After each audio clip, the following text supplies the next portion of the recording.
प्यारे बच्चों नमस्कार, स्वागत है आपके अपने इस प्यारे से YouTube चैनल जो है बिहार आर्ट्स विद्याकुल। कैसे हैं आप सब? आशा करते हैं सभी स्वस्थ होंगे, मस्त होंगे और पढ़ाई कर रहे होंगे। तो जल्द से जल्द प्यारे बच्चों, जल्द से जल्द सभी लोग जुड़ जाएं अपने इस प्यारे से आर्ट चैनल पे। और आपको यहां मिलने वाली है आज बहुत ही बेहतरीन 70 प्रश्न जो आपके बिहार बोर्ड 2024 में आने वाले हैं। तो जल्द से जल्द सभी लोग जुड़ जाएं अपने इस प्यारे से जो यूट्यूब चैनल है बिहार आर्ट्स विद्याकुल। अपने इस प्यारे से चैनल को ज्यादा से ज्यादा सभी बच्चों तक शेयर कीजिए, सब्सक्राइब कीजिए, लाइक कीजिए और बेल आइकन दबाना ना भूलें, जिससे आने वाले सभी नोटिफिकेशन आपको टाइम टू टाइम पहुंचते रहें। जल्द से जल्द सभी लोग जुड़ जाएं। ये लिंक शेयर कीजिए अपने उन दोस्तों तक जो भी बिहार बोर्ड 2024 की परीक्षा में शामिल होने वाले हैं। इन सभी दोस्तों के साथ अपने शेयर कीजिए, जो भी आपके व्हाट्सएप ग्रुप हैं, जो भी आपके ग्रुप हैं, उन सभी में इस लिंक को शेयर कीजिए। तो चलिए प्यारे बच्चों, आज देखते हैं हम बहुत ही इंपॉर्टेंट आपके जो 70 बहुत ही महत्वपूर्ण प्रश्न है विभिन्न इकोनॉमिक्स के चैप्टर के, उन्हें ये आपके पिछले परीक्षाओं में पूछे गए हैं, बार बार पूछे जाते हैं और बहुत ही बेहतरीन प्रश्न होते हैं। तो चलिए शुरू करते हैं आज के बहुत ही बेहतरीन प्रश्न जो आपके एग्जाम में पूछे जाने वाले हैं 2024 में। तो सभी लोग जल्द से जल्द जुड़ जाएं अपने इस प्यारे से क्लास से, जल्द से जल्द सभी लोग जुड़ जाएं अपने इस प्यारे से क्लास से। आज हम लोग देखने वाले हैं बहुत ही बेहतरीन क्लास जो आपकी होने वाली है अर्थशास्त्र की 70 प्रश्नों की। तो चलिए शुरू करते हैं। पहला प्रश्न आपके स्क्रीन पे ये रहा। पहला प्रश्न जी, समष्टि अर्थशास्त्र के अभिकर्ता क्या करने का प्रयास करते हैं? लाभ कमाने पर, जनता के कल्याण को अधिकतम करने पर, आर्थिक एजेंट के लाभ की पूर्ति पर, इनमें से कोई नहीं। तो जल्द से जल्द आपको बताना है कि आपका आंसर क्या होगा। तो यहां देखिए आंसर आपका जो आंसर होगा वो है बी, यानी कि जनता के कल्याण पे क्या होगा? जनता के कल्याण को अधिकतम करने का प्रयास करते हैं ये सभी। ठीक है, चलिए अगला प्रश्न जी। अगला प्रश्न आपका क्या होगा? अगला प्रश्न क्या होगा? Economy consequence of the peace किसके द्वारा लिखित पुस्तक है? ये पुस्तक किसने लिखा था यह आपको बताना है। तो आप देख सकते हैं जॉन मेनार्ड किन्स या एडम स्मिथ, डेविड रिकार्डो या इनमें से कोई नहीं। तो हम यहां देखेंगे जॉन मेनार्ड किन्स जो है वो हमारे इस पुस्तक के लेखक हैं। चलिए आगे बढ़ते हैं। अगला प्रश्न जी, अर्थव्यवस्था में उत्पादन के संसाधनों का स्वामित्व किस क्षेत्र के पास होता है? अर्थव्यवस्था में उत्पादन के जो स्वामित्व है संसाधनों का वो किसके पास होता है? सरकारी क्षेत्र के पास, बाह्य क्षेत्र के पास, उत्पादन क्षेत्र के पास या परिवार क्षेत्र के पास? तो परिवार क्षेत्र के पास होता है जी।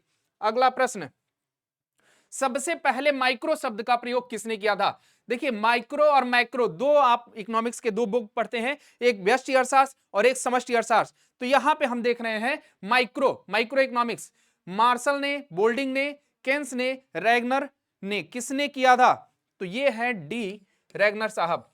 चलिए जल्द से जल्द अपने अपने कमेंट दीजिए, जल्द से जल्द अपने अपने आंसर दीजिए और अपने इस प्यारे से लिंक को शेयर कीजिए अपने उन सभी दोस्तों के साथ जो भी बिहार बोर्ड 2024 के पेपर में शामिल होने वाले हैं। ये बहुत ही इंपॉर्टेंट प्रश्न है आप सभी के लिए। तो जल्द से जल्द सभी लोग क्या कीजिए, जल्द से जल्द इस लिंक को शेयर कीजिए, अपने इस पेज को लाइक कीजिए और सब्सक्राइब कीजिए अपने इस प्यारे से चैनल को। बेल आइकन जरूर दबाइएगा क्योंकि आने वाली अन्य क्लासों की नोटिफिकेशन आप तक पहुंचती रहे।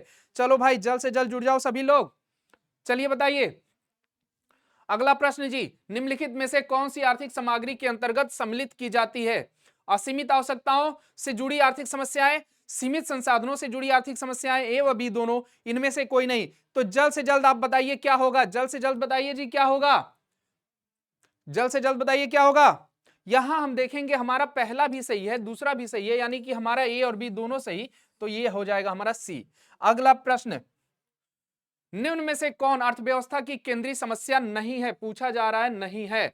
क्या उत्पादन करें और किस विधि से उत्पादन हो, किसके लिए उत्पादन हो, विदेश व्यापार कैसे बढ़ाएं? तो यहां विदेश व्यापार का कोई मतलब ही नहीं होता। आप लोग को तीन चीजें बताई गई थी कि कैसे करें, क्या करें और किसके लिए करें। यही होता है तीन केंद्रीय समस्या के रूप में। ठीक है सभी को।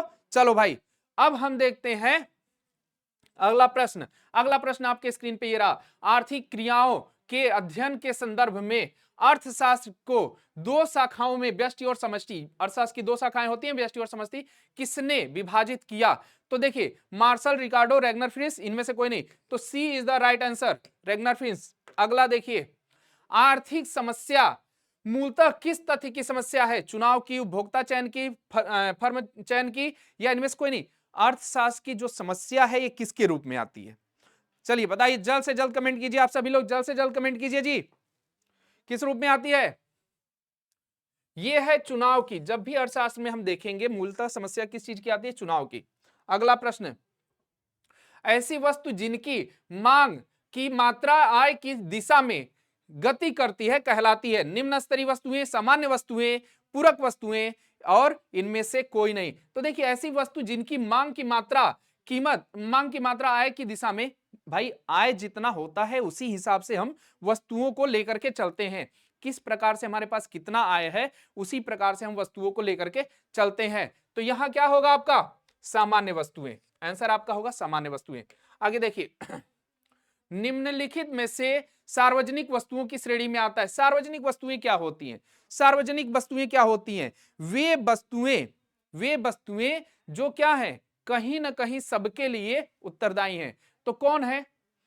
सड़कें हैं, सरकारी प्रशासन है, राष्ट्रीय सुरक्षा, इनमें से सभी हैं। देखो, सबके लिए जो है सड़कें, सड़कों पर सबका समान अधिकार है। कोई एक व्यक्ति नहीं कह सकता कि ये मेरा है भाई, ठीक है? कोई कहेगा क्या? कोई कहेगा कि ये सड़क मेरी है। और सरकारी प्रशासन, ये भी सरकारी प्रशासन किसी एक के लिए नहीं होता। जो सरकारी प्रशासन है किसी एक के लिए होता है क्या? नहीं, सबके लिए होता है। राष्ट्रीय सुरक्षा, राष्ट्र सबका है, देश सबका है, तो सबके लिए। और इसके संदर्भ में हमारा क्या होगा? डी सही। तो D is the right option, है ना? सभी सरकारी वस्तु, देखिए सरकारी रूप से सभी ये चीजें सार्वजनिक रूप से सभी में आती हैं, ठीक है? क्लियर है सभी को? चलो आगे बढ़ो। अगला देखिए, निम्न में से कौन संयोग अस्थापन्न वस्तु का है? चाय, चीनी, ब्रेड, मक्खन, चाय, काफी, कलम, स्याही। जल्द से जल्द बताएं, अपना अपना आंसर बताइए सभी लोग, क्या होगा? तो यहां होगा, देखिए संयोग अस्थापन की वस्तु क्या है? चाय और काफी। आगे बढ़िए, अपने लिंक को शेयर करते रहिए, इस वीडियो के लिंक को ज्यादा से ज्यादा शेयर कीजिए, ज्यादा से ज्यादा शेयर कीजिए। सीमांत लागत वक्र औसत लागत वक्र को किस बिंदु पर काटता है? तो उच्चतम बिंदु, न्यूनतम बिंदु, बढ़ते हुए क्षेत्र में, इनमें से कोई नहीं। तो ये होता है न्यूनतम बिंदु में। अगला जी, तटस्थता वक्र का सिद्धांत किसने प्रतिपादित किया? तटस्थता वक्र बहुत इंपॉर्टेंट क्वेश्चन है जी, बहुत इंपॉर्टेंट क्वेश्चन है, कई बार पूछा गया है, ये इंपॉर्टेंट क्वेश्चन है, इसको याद कर लीजिएगा, कई बार पूछा गया प्रश्न है ये। तो तटस्थता वक्र किस, ये जो तटस्थता वक्र है किसने प्रतिपादित किया? बताइए, जल्द से जल्द बताइए सभी लोग। मार्शल, ग्रोसेन, हिक्सेवेलन, सैमुअल्सन। तो ये कौन है? हिक्सेवेलन। आगे, उदासीन वक्र विश्लेषण का प्रतिपादन किसके द्वारा किया गया? ग्रोसेन, हिक्सेवेलन, ये है आपके हिग्स, सैमुअल्सन। देखिए, उदासीन वक्र का विश्लेषण किसने किया? जल्द से जल्द बताइए, कमेंट करते रहिए आप लोग, ज्यादा से ज्यादा कमेंट कीजिए, ज्यादा से ज्यादा कमेंट कीजिए। हिक्सेवेलन। उत्पादन के निम्न में से कौन से साधन हैं? भूमि, श्रम, पूंजी, व्यवस्था, इनमें से सभी। देखिए, उत्पादन के निम्न में से कौन से साधन है? उत्पादन जब आप शुरू करते हैं, किसी भी चीज का उत्पादन जब आप शुरू करते हैं, तो किस रूप में चीजों को लेकर के चलते हैं?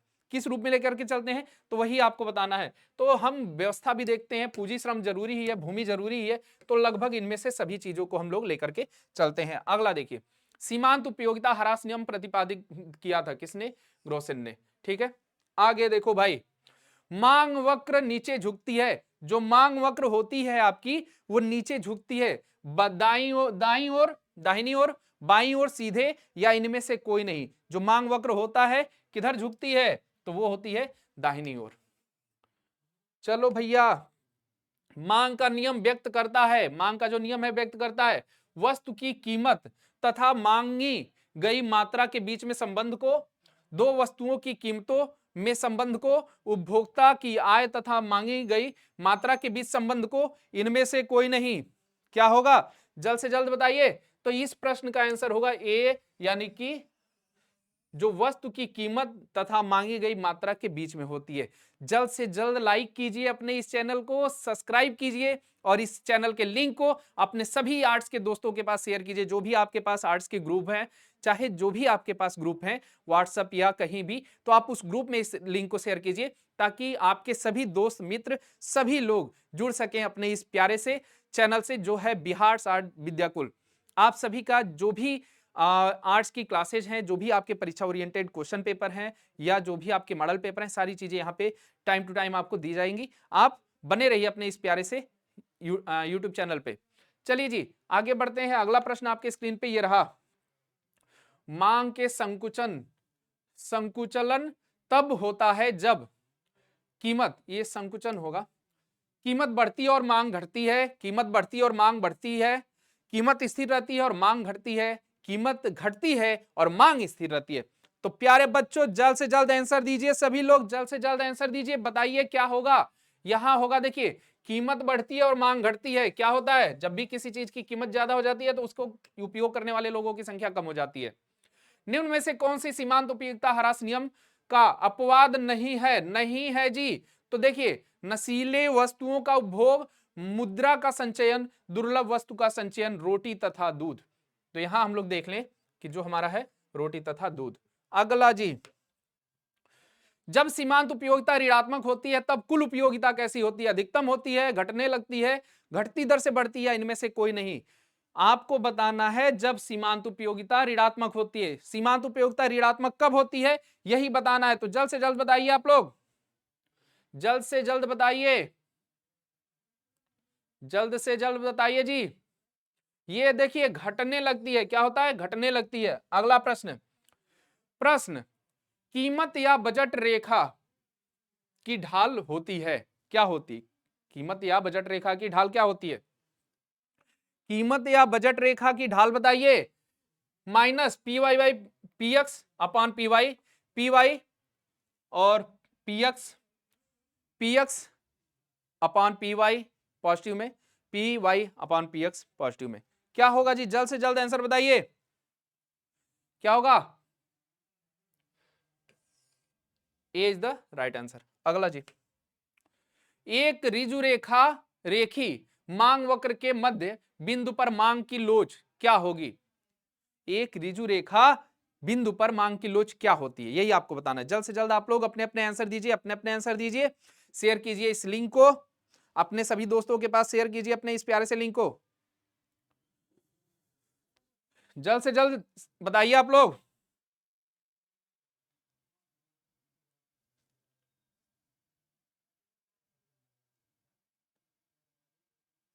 चलिए इकाई होगी जी, जल्द से जल्द सभी लोग बताइए।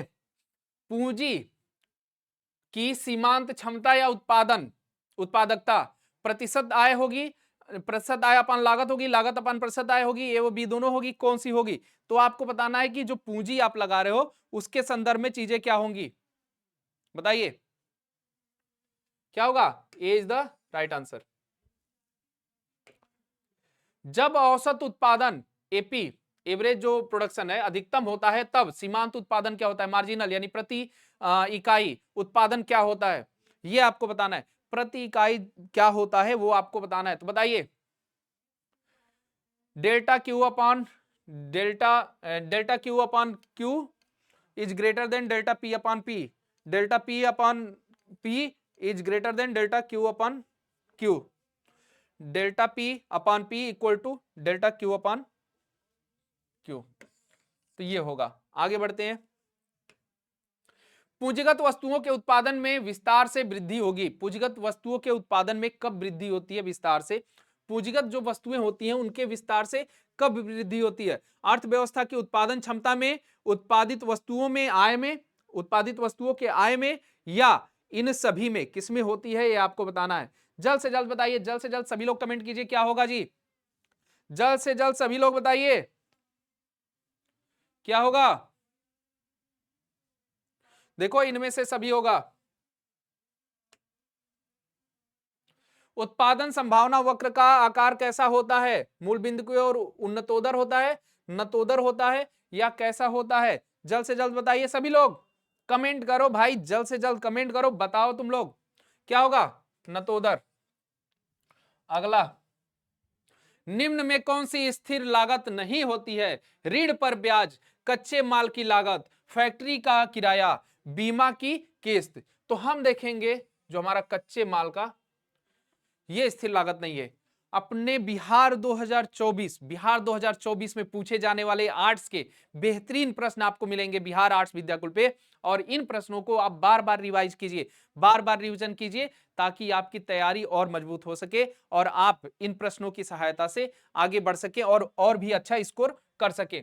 चलिए, ह्रासमान प्रतिफल नियम, यानी कि जो कम होता प्रतिफल नियम है, उसके बारे में हमें बताना है। तो क्या होगा? ह्रासमान प्रतिफल नियम का संचालन के मुख्य कारण है। क्या कारण है मुख्य कारण? तो वही आपको बताने हैं।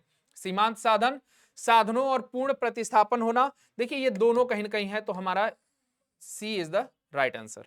ठीक है, अगला प्रश्न देखो। कोई उत्पादक या फर्म उत्पादन के साधनों जैसे भूमि, श्रम, पूंजी करते हुए अपना उत्पादन करती है एवं कच्चे माल आदि का प्रयोग करते हैं, तो इस प्रक्रिया को कहते हैं सीमांत धन, साधनों का अपूर्ण प्रतिस्थापन। ये तो आंसर ही गलत है। देखिए जी, इसके ऑप्शन इसके क्या है? गलत है। ठीक है, ये क्वेश्चन हम गलत लगा दे रहे हैं। आगे बढ़ते हैं। देखो ये क्वेश्चन आपका गलत है। ठीक है, परेशान नहीं होना है, आगे बढ़ो। उत्पत्ति ह्रास नियम लागू होने के मुख्य कारण कौन से हैं? उत्पत्ति ह्रास नियम लागू होने के मुख्य कारण क्या है? देखो ये डी है, ए बी सी और डी है ना, तो डी ये है, मिक्स हो गया है, तो आप परेशान नहीं होंगे, परेशान होने की जरूरत नहीं है। डी ये है तो परेशान नहीं होना है। ठीक है, क्लियर है? चलो, तो यहां क्या होंगे? उत्पत्ति ह्रास नियम के लागू होने के मुख्य कारण, साधनों की सीमितता, ये भी है, साधनों का अपूर्ण स्थापन होना, ये भी सही है। तो हम देखिए ए और बी दोनों सही के रूप में मिल रहे हैं, यानी कि हमारा सी सही होगा। सी इज द राइट आंसर। अगला देखो, परिवर्तनशील अनुपातों का नियम संबंधी है अल्पकाल तथा दीर्घकाल दोनों से, दीर्घकाल तथा अल्पकाल दोनों से, अति दीर्घकाल से। किससे संबंधित है आपको यह बताना है। तो चलिए बताइए क्या होगा, किससे संबंधित है? तो ये क्या होगा? अल्पकाल से संबंधित होता है। अगला बताइए, अगला बताइए। देखिए, निम्नलिखित में से कौन उत्पादन फलन को व्यक्त करता है? उत्पादन फलन को कौन व्यक्त करता है जी? C equal to F Q, B equal to जो है Q equal to F C, D equal to F P. तो ये हमारा है आंसर। आगे, पूर्ति लोच की माप निम्न में किस सूत्र से ज्ञात की जाती है? जो पूर्ति की लोच होती है किस सूत्र के द्वारा ज्ञात की जाती है? ये आपके सूत्र हैं, तो बताइए किस सूत्र के द्वारा हम लोग पूर्ति की लोच ज्ञात करते हैं? जो पूर्ति की लोच होती है किसके द्वारा ज्ञात करते हैं? बताइए। तो ये है delta Q upon S into P upon delta P. आगे, एकाधिकार फर्म के संतुलन की शर्त क्या होती है? एकाधिकार, जिसपे एक का अधिकार हो, तो क्या होती है? औसत आय इक्वल टू औसत लागत, सीमांत आय इक्वल टू सीमांत लागत। ठीक है, सीमित लागत वक्र की ढाल सीमांत आय की ढाल होगी, और बी व सी दोनों पूछ रहा है कि दोनों भी सही हो सकते हैं, लेकिन हम यहां पे क्या करेंगे? B is the right answer. आगे चलिए, निम्नलिखित में से किसने कीमत निर्धारण प्रक्रिया में समय तत्व का विचार प्रस्तुत किया? रिकार्डो, वालरस, मार्शल, जेके मेहता। किसने प्रस्तुत किया था बताइए? तो आप देखेंगे मार्शल ने। अगला, एक पूर्ण प्रतियोगी फर्म को निम्नलिखित का सामना करना पड़ता है: स्थिर कीमत का, स्थिर औसत आगत का, स्थिर सीमांत आगत का, उपरोक्त सभी का। किसका करना पड़ता है? चलिए जल्द से जल्द बताइए, अपने अपने कमेंट कीजिए सभी लोग, जल्द से जल्द कमेंट कीजिए। क्या होगा? उपरोक्त सभी का। बाजार शब्द का सही अर्थ क्या होता है? क्रय विक्रय स्थल, ग्रामीण हाट बाजार, सुपर बाजार, साई माध्यम, स्थान, टेलीफोन, इंटरनेट, या ये सारी चीजें। हाट बाजार क्या होता है? जहां सभी चीजें शामिल हो, है ना। किस बाजार में उपभोक्ता को उत्पादन की अल्पत्य मात्रा प्राप्त होती है और प्रत्येक इकाई के लिए अधिकतम कीमत अदा करनी पड़ती है। पूर्ण प्रतियोगिता में, एकाधिकार में, अल्पाधिकार में, इनमें से सभी किसमें करनी पड़ती है बताइए। जल्द से जल्द कमेंट करें अपने अपने, जल्द से जल्द कमेंट कीजिए आप लोग, लाइक कीजिए, शेयर कीजिए, सब्सक्राइब कीजिए अपने सभी मित्रों तक, और ज्यादा से ज्यादा अपने व्हाट्सएप ग्रुप, अपने जो भी मित्र हैं, जो भी आपके दोस्त हैं बिहार बोर्ड से जो भी पढ़ते हैं, इन सभी के पास इस लिंक को शेयर कीजिए जल्द से जल्द। चलो भाई, एकाधिकार में है ना, खुले बाजार की क्रिया क्या होती है? खुले बाजार की क्रिया क्या होती है आपको यह बताना है, जल्द से जल्द बताइए। बैंक द्वारा सरकारी बांड्स की रसीद, बैंक द्वारा सरकारी बांड्स की विक्रय, खरीद और विक्रय, केंद्रीय बैंक द्वारा व्यवसायिक बैंक को ऋण देना। ये नहीं होगा, ये होंगे, ये होंगे, तो D is the right answer. देखो जी, अस्थाई पूंजी का उपभोग क्या है? पूंजी निर्माण, घिसावट, निवेश, इनमें से सभी। अस्थाई पूंजी का निवेश पूछ रहा है, अस्थाई पूंजी का उपभोग पूछ रहा है, क्या होगा? जल्द से जल्द कमेंट कीजिए आप लोग, बताइए। घिसावट। आगे बढ़िए, एकाधिकार, ये ए होगा। एकाधिकार बाजार किसे दर्शाता है? उत्पादन प्रक्रिया, वितरण, बाजार प्रवृत्ति, इनमें से कोई नहीं। एकाधिकार जो बाजार होता है किस चीज के लिए जाना जाता है, आपसे पूछा जा रहा है। एकाधिकार बाजार किस चीज के लिए जाना जाता है? एकाधिकार बाजार बताइए, जल्द से जल्द कमेंट करो भाई, बताओ तो तुम लोग, कमेंट करो, लाइक करो, शेयर करो, सब्सक्राइब करो अपने इस चैनल को। बाजार प्रवृत्ति होगा, सी इज द राइट आंसर। जिस बाजार में स्वतंत्र प्रवेश तथा बहिर्गमन होता है, पूर्ण प्रतियोगिता जहां होती है वहां कोई भी आया जाए उससे कोई मतलब नहीं होता। पूर्ण प्रतियोगिता में क्या स्थिर रहता है? पूर्ण प्रतियोगिता जो होती है उसमें स्थिर क्या रहता है? एआर और एमआर स्थिर रहते हैं। चलिए बताइए, जल्द से जल्द आंसर दीजिए अपने अपने। संतुलन कीमत निर्धारक घटक निम्नलिखित में से कौन से हैं? वस्तु की मांग, वस्तु की पूर्ति और ए व बी दोनों, तो ए व बी दोनों है जी। आगे आ जाओ। स्थिर आगत किस काल में स्थिर रहता है? आगत मतलब सबको पता ही है, अल्पकाल में, दोनों काल में, दीर्घकाल में, या इनमें से कोई नहीं। किस में स्थिर रहता है और किस में परिवर्तित होता है? एक में परिवर्तित होता है, एक में स्थिर रहता है, सब आप लोग को बताया गया। अल्पकाल में एक चीजें स्थिर रहती हैं, बाकी सब एक परिवर्तित होता है, बाकी स्थिर रहती हैं, और दीर्घकाल में सारी चीजें परिवर्तित होती हैं। सामान्य लाभ के संदर्भ में यह फर्म का न्यूनतम अपेक्षित लाभ है। मैं कौन कथन है, में कौन कथन, ठीक है। यह फर्म का न्यूनतम अपेक्षित लाभ है। यह अवसर लागत के बराबर होता है। सामान्य लाभ स्पष्ट लागत के बराबर होता है। चलिए बताइए, जल्द से जल्द सभी लोग बताएं क्या होगा। यह फर्म का क्या होता है? न्यूनतम अपेक्षित लाभ होता है।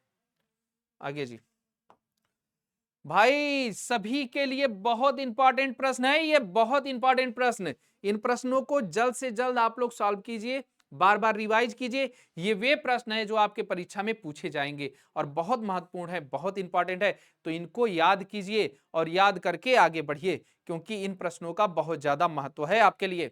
आपके एग्जाम में बहुत ही इंपॉर्टेंट है ये प्रश्न, तो इनको याद करके आगे बढ़ते रहना है। चलो, क्या होगा? उत्पादन अधिमान वक्र चित्र दोनों अक्षों पर क्या दर्शाता है? संतुष्टि दर्शाता है जी। क्या दर्शाता है? संतुष्टि। चलो आगे, आगे चलिए, आगे आ जाओ। पूर्ण प्रतियोगिता में ए आर इक्वल टू क्या होता है? एम आर होता है। निम्नलिखित में से कौन सा संबंध है? सीमांत आगम माइनस औसत आगम इक्वल टू इतना। A R equal to M R, ये तो दिया है, देखो A R equal to M R, A सही होगा, ठीक है ना, ए सही होगा जब दे दिया है। आगे देखो, अंतरण गुणांक का मान क्या होता है? अंतरण गुणांक का मान क्या होता है? जल्द से जल्द बताइए। अंतरण गुणांक का मान तो यही होता है जी, C1 माइनस सी। रोजगार सिद्धांत का संबंध किससे है? स्थैतिक अर्थशास्त्र से, व्यष्टि, समष्टि, या इनमें से कोई नहीं। रोजगार का चैप्टर आप लोग किस में पढ़े हैं? जिसमें रोजगार का आप चैप्टर पढ़े हैं उसी का संबंध होगा इससे। तो रोजगार का चैप्टर आप लोग किस में पढ़ लिए हैं बता दीजिए। समष्टि अर्थशास्त्र में पढ़े थे ना, तो समष्टि अर्थशास्त्र होगा। देखिए कुछ चीजें एकदम कॉमन सेंस पे लेके चलिए। समष्टि अर्थशास्त्र अध्ययन करता है, किसका करता है? अर्थव्यवस्था के यौगिक चरों जैसे राष्ट्रीय आय तथा राष्ट्रीय आय का काका राष्ट्रीय आय, ठीक है, राष्ट्रीय आय हो गया, राष्ट्रीय कुल उत्पादन कर लीजिए। संपूर्ण अर्थव्यवस्था से संबंधित समस्याओं बेरोजगारी, मूल्य का वृद्धि, संपूर्ण समाज में उत्पादन एवं आय के वितरण का, इनमें से सभी विषयों का। देखिए, तो जो हमारा समष्टि अर्थशास्त्र है वो सभी चीजों को लेकर चलने वाला है, यानी व्यापक स्तर पे, व्यापक मतलब कि सभी चीजों को लेकर के चलता है। वो क्या है, समग्र चीजों की बात करता है। तो इसमें देखिए सभी चीजों की बातें की गई हैं। D is the right answer. अगला, पूर्ति स्वयं मांग का सृजन करती है, यह कथन किसका है? जे.एम. स्मिल, J M. Keynes, J K. Mehta, J B. Say का सिद्धांत आप लोगों ने देखा होगा। किन्स के अर्थव्यवस्था में किस नाम न्यून मांग को दर्शाता है? निम्नलिखित में से पुकारा जाता है किसे? रोजगार, पूर्ण रोजगार संतुलन, अपूर्ण रोजगार संतुलन, ए व बी दोनों, इनमें से कोई नहीं। जल्द से जल्द बताइए क्या होगा आंसर। आंसर बताओ अपने, आंसर कमेंट करो भाई, जल्द से जल्द आप लोग कमेंट करो, जल्द से जल्द कमेंट कीजिए, कमेंट कीजिए, कमेंट कीजिए। यहां देखिए दोनों सही है, दोनों, ठीक है ना, दोनों सही है। अगला, समष्टि अर्थशास्त्र की निम्नलिखित में से कौन सी विशेषता है? देखो समष्टि अर्थशास्त्र क्या करती है, आपको व्यापक चीजों पे लेके चलती है, बड़े लेवल पे लेकर के चलती है, और जो व्यष्टि अर्थशास्त्र होती है वो हमारे राष्ट्र के अंदर होने वाली चीजों को लेकर चलती है। तो प्यारे बच्चों, अगर हम समष्टि की बात कर रहे हैं यहाँ पे, तो देखिए क्या है, समष्टि अर्थशास्त्र में राष्ट्रीय आय, कुल रोजगार, समान, ये सारी चीजें आती हैं। समष्टि अर्थशास्त्र में संपूर्ण अर्थव्यवस्था को संबंधित नीतियों का अध्ययन किया जाता है, ये भी सही है। समष्टि अर्थ, जब दो सही हो गया तो बाकी तो सभी सही होंगे, है ना, किसी एक को तो सही करेंगे नहीं, सभी को सही करेंगे, है ना। चलो आगे जी, राष्ट्रीय आय में निम्नलिखित में से किसे सम्मिलित किया जाता है? राष्ट्रीय आय में सम्मिलित किसको किया जाता है, यही बताना है यहाँ पे। तो क्या सम्मिलित किया जाता है? हस्तांतरण भुगतान, काले धन से प्राप्त आय, शेयर, बॉन्ड, इनमें से कोई नहीं। राष्ट्रीय आय इनमें से कोई नहीं। आगे, अस्थाई पूंजी के उपभोग को क्या कहते हैं? अस्थाई पूंजी के उपभोग को पूछ रहा है, क्या कहते हैं? कि पूंजी निर्माण, मूल्य ह्रास, निवेश, या इनमें से सभी। तो हम इसे कहते हैं मूल्य ह्रास। चलो, निम्न में से कौन प्रत्यक्ष कर है, डायरेक्ट टैक्स है? निषेधात्मक अबकारी कर, बिक्री कर, सीमा शुल्क, या आयकर? डायरेक्ट, इनडायरेक्ट नहीं पूछ रहा है, डायरेक्ट पूछ रहा है, ठीक है। क्या होगा? देखिए आयकर जो हमारा होता है, आयकर जो होता है डायरेक्ट टैक्स होता है। अच्छा देखो यहाँ अल्फाबेट ऊपर नीचे है, ध्यान देना आप लोग। ए यहाँ आ गया है, बी यहाँ है, सी यहाँ है, डी है, तो उससे मतलब नहीं है। आयकर जो होता है, इनकम टैक्स जो होता है, वो हमारा डायरेक्ट टैक्स होता है। आगे चलिए, यदि किसी देश की विदेशों से प्राप्त निवल आय ऋणात्मक है तो क्या होता है? ये चार आपको इक्वेशन दिए गए हैं। विदेशों से जो प्राप्त होने वाले आय है आपके, अगर वो क्या हो कि ऋणात्मक हो, तो क्या होता है? जल्द से जल्द बताइए, कमेंट कीजिए अपने। क्या होगा? सकल घरेलू उत्पाद ज्यादा होगा सकल राष्ट्रीय उत्पाद से, सकल घरेलू उत्पाद ज्यादा होगा सकल राष्ट्रीय उत्पाद से।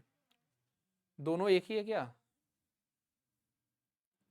क्या बात है,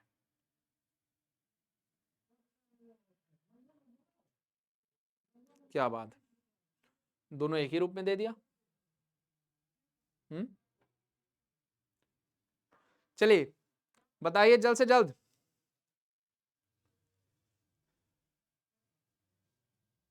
देखो दोनों में अंतर नहीं है, सकल घरेलू उत्पाद, सकल घरेलू उत्पाद, सकल राष्ट्रीय उत्पाद, सकल राष्ट्रीय उत्पाद, है ना। बस क्या होना चाहिए, एक इसको मान लेते हैं कि हम बराबर दिया है, ये अगर बराबर दिया है तो ये होगा बी, और अगर वो नहीं बराबर दिया है, ये बराबर दिया है, तो ये होगा, ठीक है। चलो आगे देखो, राष्ट्रीय आय में निम्नलिखित में से किसे सम्मिलित किया जाता है? हस्तांतरण भुगतान, शेयर बॉन्ड, अभी तो आया था ये प्रश्न ना, इनमें सभी अभी तो आया था ये प्रश्न। आगे देखो, अस्थाई पूंजी के उपभोग को कहते हैं, अस्थाई पूंजी जो होता है उसके उपभोग को हम लोग क्या कहते हैं? जो भी अस्थाई पूंजी है, जैसे मान लीजिए आपका मकान है, मशीनें हैं, इसके उपभोग को क्या कहेंगे? बताइए। पूंजी निर्माण, मूल्य ह्रास, निवेश, इनमें से सभी, तो मूल्य ह्रास कहते हैं। अगला प्रश्न देखो भाई, तृतीयक क्षेत्र के अंतर्गत निम्नलिखित में से कौन सी सेवाएं सम्मिलित हैं? खनन प्राथमिक में आता है, निर्माण द्वितीयक में आता है, संचार तृतीयक में आता है, पशुपालन प्रथम में आता है। तो सी होगा संचार। आगे देखो, लाभ के निम्नलिखित में से कौन से घटक है? लाभांश, निगम लाभ कर, अवितरित लाभ, उपयुक्त सभी। पूछ रहा है लाभ के निम्नलिखित में से कौन से घटक होते हैं? लाभ में घटक कौन कौन से होते हैं वही पूछ रहा है जी, बताओ, बताइए, जल्द से जल्द बताइए जी। देखो, लाभांश भी होता है, निगम लाभ भी होता है और वितरित लाभ भी होता है, तो डी होगा हमारा। स्थिर मूल्य पर आकलित सकल राष्ट्रीय उत्पाद क्या होता है? वास्तविक जीएनपी ना, वास्तविक क्या होता है? जीएनपी के रूप में होता है। आगे बढ़िए, बैंकों में जमा किए गए कोषों का बैंक क्या करता है? अरे बैंकों में जो आप पैसा जमा करते हैं उनका बैंक करता क्या है, ये बताना है। बैंक में जो भी आप जमा करते हैं उनका बैंक क्या करता है? पूरा कोष जमाकर्ताओं को देने के लिए सुरक्षित रखता है? नहीं, कभी नहीं। कोष का कुछ भाग जमाकर्ताओं को देने के लिए रखा जाता है, हाँ। एक भाग जमाकर्ताओं को देने के लिए रखकर शेष भाग ब्याज पर उधार दे दिया जाता है, हाँ ये भी सही है। तो देखिए ये भी है, ये भी है, यानी कि बी और सी दोनों है ना। अगला, तरलता पास में ब्याज दर का मान होता है। तरलता पास में ब्याज दर का मान क्या होता है? ठीक है, ब्याज दर का मान क्या होता है? तो ऊंचा, कम, न्यूनतम या औसत? तो न्यूनतम होता है बाबू, न्यूनतम। अरे जल्द से जल्द शेयर करो जी, जल्द से जल्द शेयर करो अपने इस प्यारे से लिंक को अपने दोस्तों के पास, अपने सभी मित्रों के पास। सब्सक्राइब कीजिए अपने इस प्यारे से आर्ट बिहार, जो बिहार आर्ट्स विद्याकुल है, इस चैनल को जल्द से जल्द आप लोग लाइक कीजिए, शेयर कीजिए, सब्सक्राइब कीजिए, बेल आइकन दबाइए ताकि आने वाली नोटिफिकेशन आप लोगों को मिलती रहे।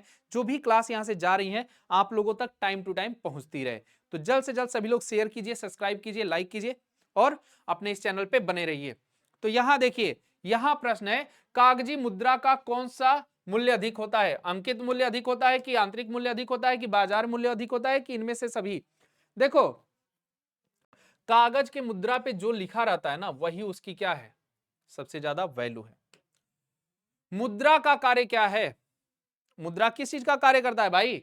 विनिमय का माध्यम है, सही है। मूल्य का मापक है, सही है। मूल्य का संचय भी करता है, हाँ जी। तो D is the right answer. Last प्रश्न है भाई, 70वां प्रश्न आपके स्क्रीन पे, अंतिम प्रश्न। जिसने भी सभी प्रश्नों को किया है बहुत ही बेहतरीन तरीके से, तो वे लोग समझ लें कि उनकी तैयारी बहुत अच्छी चल रही है। और देखो हम लोगों ने 70 प्रश्न कर लिए, पता भी नहीं चला। तो प्यारे बच्चों, चलो एक बार लास्ट प्रश्न को भी देख लेते हैं। तो ये है, भारत में बैंकिंग क्षेत्र के सुधार से जुड़ा हुआ है। कौन जुड़ा हुआ है? देखो, 1991 नरसिंहन कमेटी या जो है आपकी वाईवी रेड्डी। तो यहां हम देखेंगे लगभग ये दोनों जुड़े हुए हैं, यानी कि ए और बी। तो ए और बी के लिए आया है ऑप्शन डी। तो प्यारे बच्चों, आप सभी का बहुत बहुत धन्यवाद अपने इस प्यारे से सेशन को अच्छा बनाने के लिए और अच्छी तरह से देखने के लिए। आप सभी अपने जो भी दोस्त मित्र या जो भी बिहार आर्ट्स विद्याकुल बिहार आर्ट्स 2024 के बोर्ड परीक्षा में शामिल होने वाले हैं, या उनको जो भी समस्याएं आ रही हैं हिस्ट्री, ज्योग्राफी, इकोनॉमिक्स या पॉलिटी में, तो आप उन्हें बोल सकते हैं कि वो अपने इस प्यारे से जो आपका यूट्यूब चैनल है बिहार आर्ट्स विद्याकुल, इसे ज्वाइन कर लें और यहाँ पे बने रहें, ताकि उनको सारी आर्ट्स की क्लासेज यहाँ से मिलती रहेंगी। प्रश्न उत्तर जो भी क्वेश्चन आंसर कराए जाएंगे, शॉर्ट हो, लॉन्ग हो, या जो भी एमसीक्यू या पेपर के पैटर्न टाइप के, ये सारी चीजें आपको मिलती रहेंगी। तो बने रहिए अपने इस प्यारे से यूट्यूब चैनल पे। इस चैनल को ज्यादा से ज्यादा शेयर कीजिए, सब्सक्राइब कीजिए, लाइक कीजिए और बेल आइकन ना दबाना भूलें, क्योंकि आने वाली सारी नोटिफिकेशन आप तक पहुंचती रहे। तो आप सभी स्वस्थ रहिए, मस्त रहिए, पढ़ते रहिए, बिंदास रहिए और ऐसे ही प्रश्नों को ज्यादा से ज्यादा प्रैक्टिस कीजिए और रिवीजन करते रहिए, ताकि आप भी हो सके बिहार के अगले टॉपर। आपको ही बनना है बिहार का अगला स्टेट टॉपर, और इसके लिए जितनी भी चीजें आप लोग को दी जा रही है बहुत बेहतरीन ढंग से उन चीजों को याद करना है, लेकर के चलना है। जैसा कि आप लोग को पता है ये आखिरी समय चल रहा है आपके तैयारी का, यानी बिहार बोर्ड आपका जो शुरू होने वाला है फरवरी से, पहला पेपर ही आपका इकोनॉमिक्स का है। तो यही इकोनॉमिक्स के पेपर की तैयारी हम लोग और और भी ज्यादा महत्वपूर्ण ढंग से करेंगे और हम देखेंगे कि किस प्रकार से प्रश्न आते हैं और इन प्रश्नों में ही वे छुपे हुए प्रश्न हैं जो आपके बिहार बोर्ड 2024 के पेपर में आने वाले हैं। तो इन प्रश्नों को बहुत महत्वपूर्ण समझ करके एकदम अच्छे से कीजिए ताकि आपका रिस्पांस जो हो बोर्ड पेपर में बहुत ही अच्छा हो। 100 प्रश्न आएंगे लेकिन करना आपको उसमें से 50 ही है, वही 50 जो आपको 50 में 50 नंबर दिला दें। और प्यारे बच्चों, हम लोग का वादा है कि आपका 50 में 50 ही होगा क्योंकि यहाँ सभी आपको बेहतरीन प्रश्न मिल रहे हैं। तो मैं प्रशांत श्रीवास्तव विदा लेता हूं, मिलते हैं आपसे अगले सेशन में। नमस्कार, जय हिंद, स्वस्थ रहिए, मस्त रहिए, पढ़ते रहिए।